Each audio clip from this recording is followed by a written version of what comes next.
लगाने आते थे। इनका नाम था बाला साहेब ठाकरे। चांदी के सिंहासन पर बैठने के शौकीन बाल ठाकरे खुलेआम धमकी देते थे। ये बात है सन 1990 के आसपास की।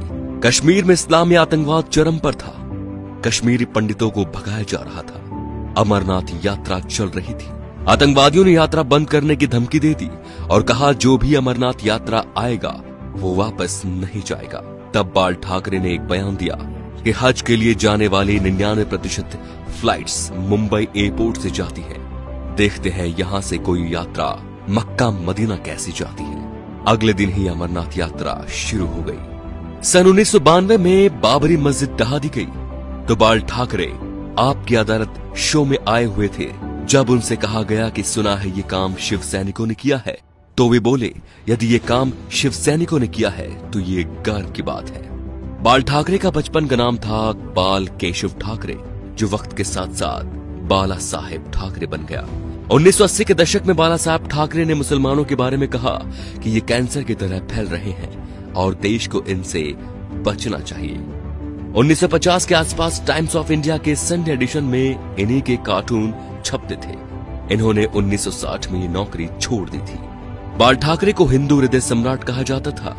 उनका मोदी की तरह बिना देखे भाषण देना लोगों के मन को भा गया।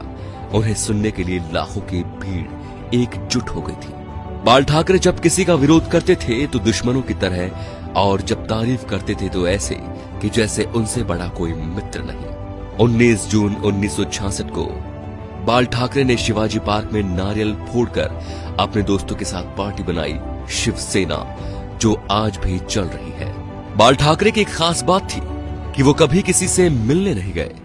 बड़े बड़े बॉलीवुड एक्टर बियर पीने और उनसे मिलने उनके घर आते थे, जैसे नरेंद्र मोदी, माइकल जैक्सन। बाल ठाकरे के कुछ स्पेशल शौक थे, सिगार, व्हाइट वाइन एक्सेट्रा।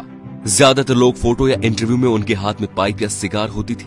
1999 में बाल ठाकरे पर 6 साल तक वोट डालने और चुनाव लड़ने पर बैन लगा था, लेकिन बाल ठाकरे ने अपने जीवन में कभी चुनाव नहीं लड़ा। अपनी मौत से 2 महीने पहले ठाकरे का एक बयान आया कि आर्मी मेरे हवाले कर दो, मैं देश को 1 महीने में ठीक कर दूंगा। 17 नवंबर 1912 बाल ठाकरे का निधन हो गया। इस दिन मुंबई बंद था। अंतिम यात्रा में 5 लाख लोग शामिल हुए। थोड़ी थोड़ी देर बाद एक आवाज उठती है, बाला साहेब। लाखों लोग चिल्लाते रहे, अमर रहे। बाल ठाकरे ना तो मुख्यमंत्री थे और न सांसद, फिर भी उन्हें मरने के बाद 21 तोपों की सलामी दी गई, जो राष्ट्रपति प्रधानमंत्री को मिलती है। ये रुतबा था बाला साहेब ठाकरे का। तो दोस्तों, ऐसे शेर दिल हिंदू सम्राट के लिए वीडियो को शेयर जरूर कीजिए और उनकी महानता को फैलाइए, ताकि आज जो शिव सैनिक या हिंदू उनके सिद्धांतों को भूल चुके हैं, उनके हिंदुत्व की रक्षा का संकल्प याद दिलाएं। जय श्री राम दोस्तों।